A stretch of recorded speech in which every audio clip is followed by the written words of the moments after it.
Bonsoir à tous, j'espère que vous allez bien. Ce soir, c'est une affaire de disparition non résolue que je vous raconte. C'est l'affaire d'une jeune lycéenne qui disparaît le 8 juin 1997, juste avant les premières épreuves du baccalauréat. Cette jeune lycéenne avait pour nom Cécile Vallin. Je publie tous les mercredis soirs une affaire de crime ou de disparition non résolue en France. Si cela vous intéresse, n'hésitez pas à vous abonner. C'est parti pour l'affaire Cécile Vallin. Nous sommes le dimanche 8 juin 1997 et Cécile, 17 ans, se prépare pour le baccalauréat. Elle prépare la première épreuve qui est une épreuve de philosophie qui est le lundi matin. Dans l'après-midi, elle va téléphoner à une copine. Elles ont une discussion ordinaire. Elle parle du lycée, des amis et de la soirée précédente. Car en effet, la veille, Cécile a profité de l'absence de sa mère et de son beau-père qui ont été invités à un baptême dans le sud de la France et qui sont donc partis le vendredi en fin de journée ou le samedi matin. Cécile invite donc 3 ou 4 amis dans l'appartement de fonction de son beau-père qui est le principal du lycée dans lequel elle est étudiante. Il y a dans ce lycée un petit spot d'escalade et comme Cécile et ses camarades aiment escalader, ils font une petite séance le samedi après-midi et ses amis restent le soir, donc ils regardent un petit film, ils vont manger un petit peu, profiter d'une petite soirée entre adolescents juste avant le baccalauréat et le fait que probablement ils vont tous se séparer les uns des autres parce qu'ils vont peut-être être tous dans des facs différentes. Mais tout se passe bien ce soir-là. Bon, Cécile est en couple et elle a un tout petit flirt avec un autre garçon, mais c'est sans forcément de grandes conséquences, même si elle va quand même s'en vouloir. Alors j'ai pas trop de renseignements pour ce qu'elle a fait le dimanche matin, mais je suppose que comme tout le monde a dû rester dormir, peut-être elle n'est peut-être pas restée toute seule. Les gens sont tous repartis, donc soit samedi soir, soit le dimanche matin. Elle a peut-être passé la matinée à faire un petit peu de ménage pour éviter que sa mère et son beau-père soient au courant qu'elle a invité quelques personnes. Alors je n'ai plus l'heure exacte, mais du coup le dimanche 8, dans la journée, elle va appeler sa sœur aînée qui habite sur Paris, qui a 23 ans à l'époque.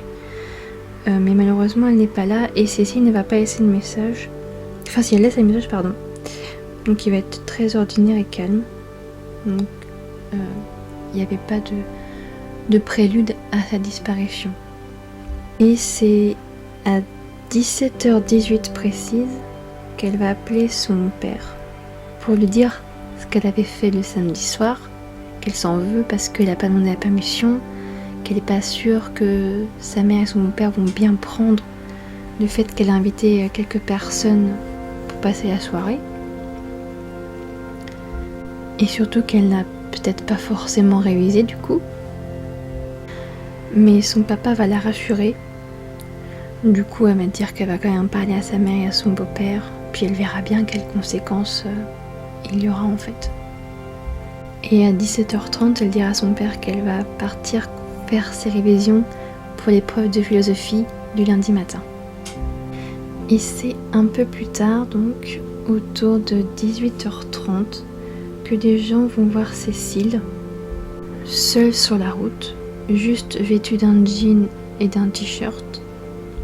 Elle marche sur une petite départementale à peu près 1 kilomètre de Saint-Jean-de-Maurienne, donc là où elle vit avec sa mère, son beau-père, son frère et sa sœur. Je crois que c'est ça, qui sont 5 à la maison. Mais c'est pas une petite départementale où on se promène en fait. Je vais mettre des photos et vous verrez qu'il n'y a pas de trottoir du tout. C'est que du bitume tout le long de la route. Et certaines personnes donc, qui vont la voir, c'est sûrement du coup des gens qui sont en voiture. Certains vont la trouver comme étant un petit peu désemparée, un peu en pleurs aussi. Après peut-être qu'ils la voient de loin ou ils roulent très vite, du coup ils se rendent pas forcément compte de son humeur. Mais il y a quand même un de ses professeurs qui va tenter de l'interpeller, mais elle ne va pas lui répondre. Ou alors tout simplement, elle ne l'entend pas ou fait semblant de ne pas l'entendre. C'est donc sur cette départementale, à 18h30, que Cécile Valin va s'ajouter à la liste des évaporés. De tous ces disparus de France. Le reste de la famille étant dans le sud de la France, ce jour-là, du coup, ils sont sur la route du retour et ils ne vont rentrer que vers 23h30 minuit.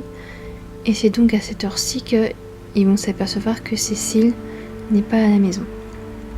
Donc, la famille va commencer à la chercher tout de suite, dès qu'ils vont entendre qu'elle n'est pas à l'appartement. Et c'est le lendemain matin, je crois, que sa mère va déposer l'avis de disparition de sa fille. Et un dispositif assez conséquent va être mis en place pour tenter de la retrouver. Donc il va y avoir des affiches collées un peu partout. Dès le lendemain de sa disparition, donc au courant du lundi, peut-être du mardi, dès que sa mère a déposé une plainte, il va y avoir une information judiciaire pour enlèvement de mineurs. On va mettre en place des hélicoptères, des chiens, et d'autres outils pour la rechercher et la retrouver au plus vite. Alors tout est fouillé, toutes les forêts alentours, faut pas oublier que c'est une zone quand même entourée de beaucoup de bois. C'est une zone aussi très montagneuse. Donc ils ont aussi fouillé, tenté de tout fouiller. L'Arc, donc qui est la rivière qui longe la départementale, là où on l'a fait la dernière fois, va être sondée aussi, mais on ne va pas la trouver non plus. Ainsi que tous les bassins aux alentours et les étangs. Mais on ne trouve rien. Il n'y a pas d'indice, pas de témoin de sa disparition, pas de traces, et Cécile ne laisse pas de message. Quand elle disparaît, Cécile disparaît peut-être sans bagage, mais elle a quand même avec elle son portefeuille, soit donc du coup intérieur, carte bleue et sa pièce d'identité. Et son père, qui réside en Normandie, va être prévenu le lundi soir.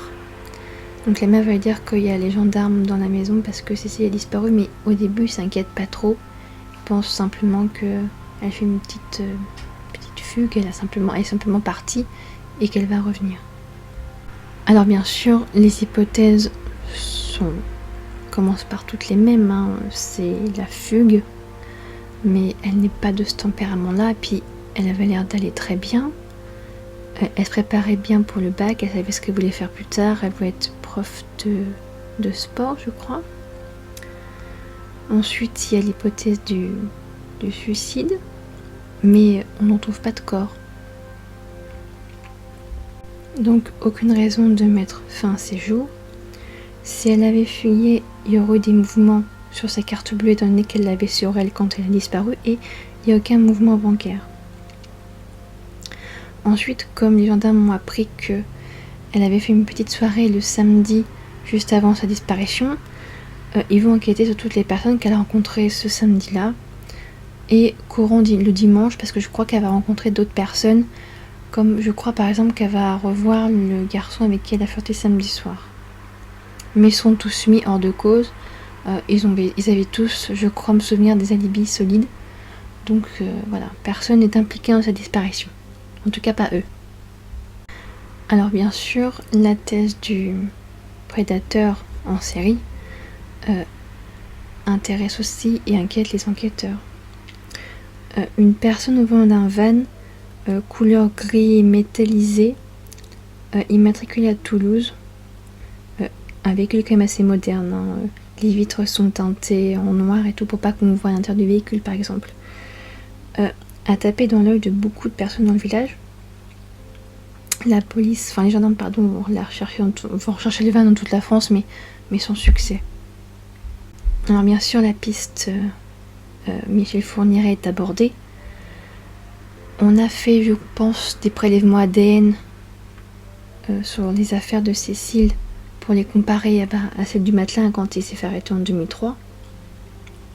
Ça n'a pas matché, bon, dans un sens, ça veut dire que ça veut tout dire et en même temps rien dire parce que il a très bien pu, je sais pas, changer de matelas ou avoir un autre mode opératoire.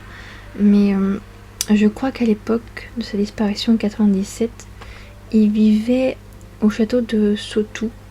Mais pareil, c'est dans le nord de la France, c'est à plus de 7 heures de route. Je sais, enfin, on dirait pour Estelle, il a fait 2 heures. 2h30, c'est pas, enfin 2h, 2h30, c'est pas pareil que 7 heures, ça fait 14 heures de route aller-retour. Je sais pas si ça ferait partie de ce mode opératoire pour se dire, je vais loin pour pas me faire prendre. C'est même plus loin, il va à l'autre bout du pays pour traquer en fait. Ça me paraît un petit peu loin, même pour lui, qui faisait ça par précaution. Après, je vous mettrai donc du coup sur la carte, vous verrez que c'est pas très loin de Chambéry, je crois que c'est à 1h30 à peu près en voiture, donc c'est pas très loin non plus de l'Italie. Je crois que c'est pareil, c'est 1h30, à peu près 1h30, 2h de l'Italie maximum. Elle aurait très bien pu se faire enlever par un tueur en série italien, un tueur frontalier. C'est tout à fait possible en Europe, l'espace Schengen facilitant les échanges entre les pays. C'est tout à fait possible, ce sera pas du coup le premier tueur en série qui vit dans un pays qui tue dans un autre. Mais ça fait juste partie des hypothèses. Je vais vous mettre en barre d'infos le lien pour un podcast très très bien sur cette affaire qui dure je crois une vingtaine de minutes et qui donne plus de détails je trouve que les dossiers textes en fait des journaux que j'ai pu lire sur internet. Il y a quand même beaucoup plus de détails comme par exemple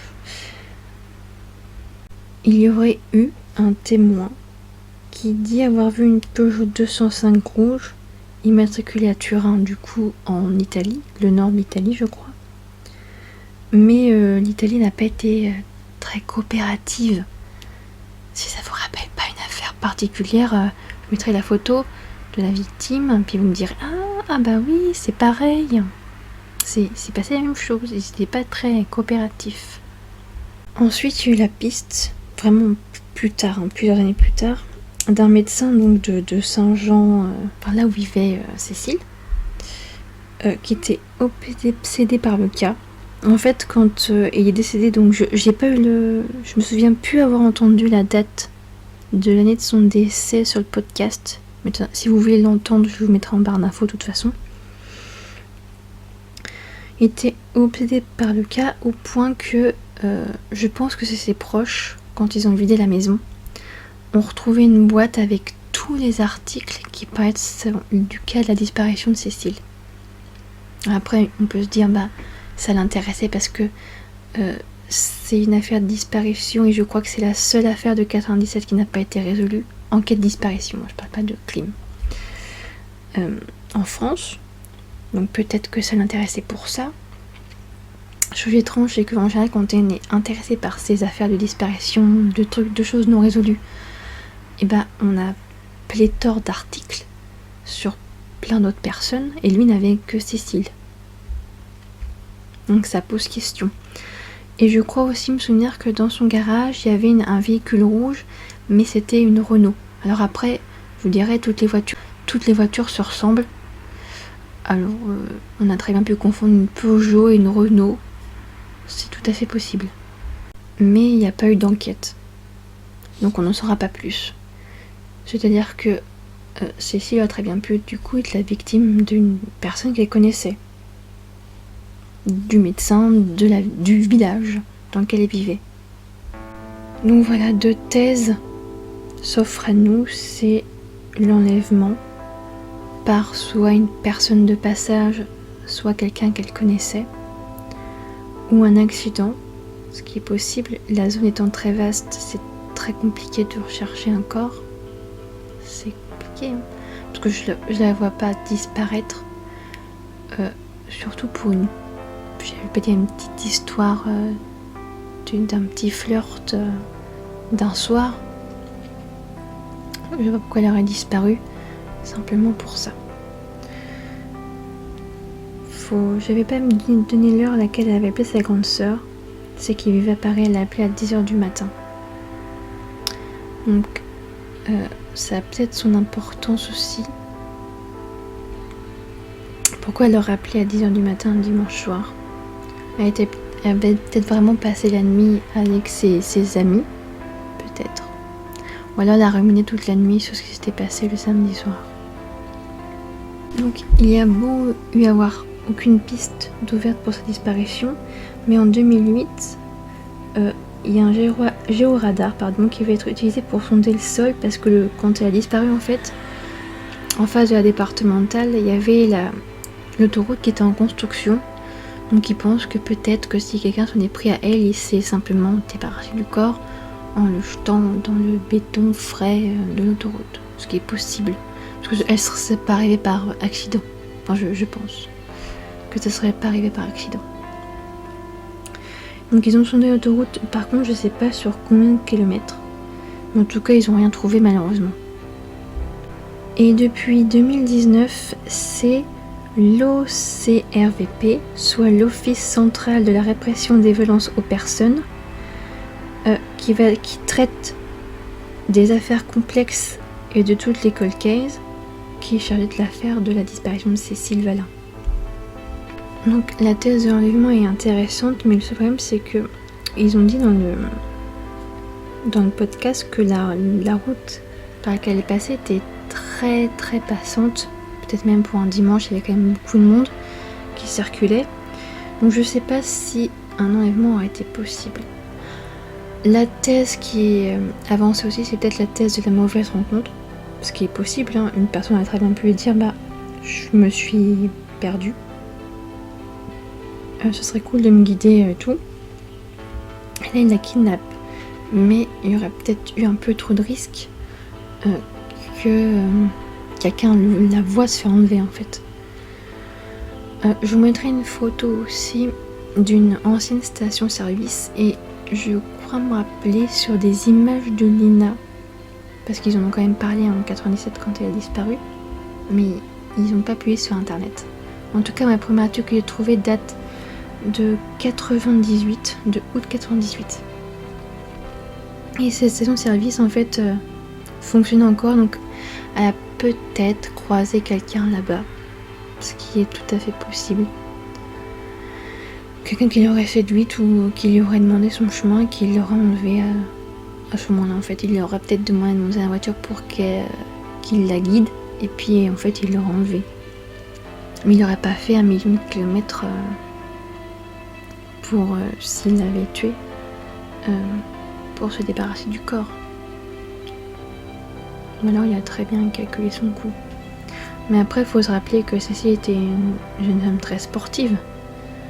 Donc elle aurait très bien pu se battre avec cette personne et gagner.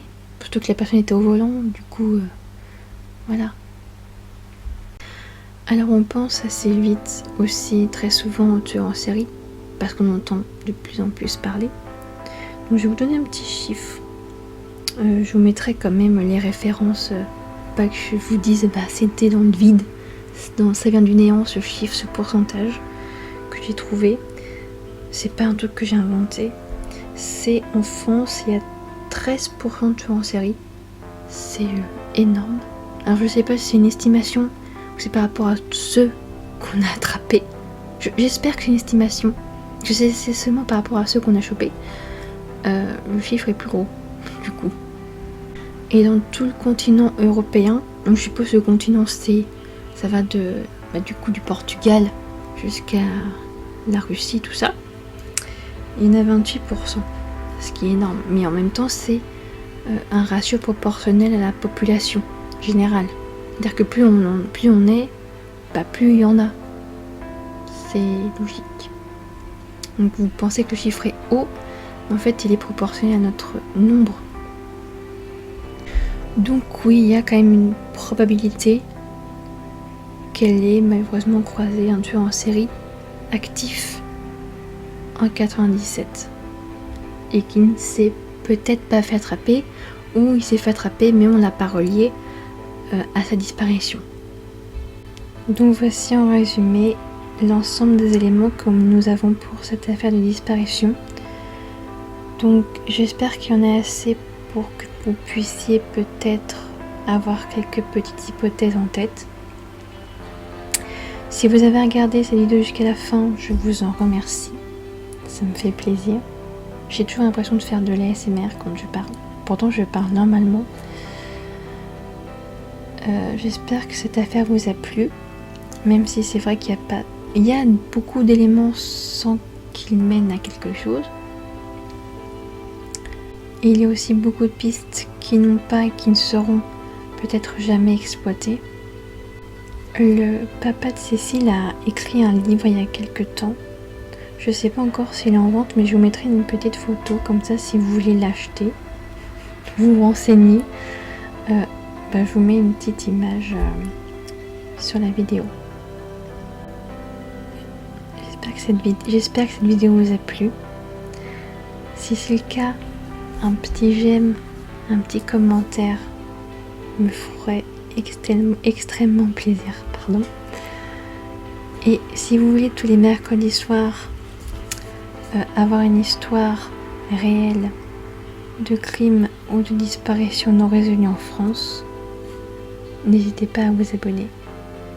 Je vous dis bonne soirée, bonne nuit et à la semaine prochaine.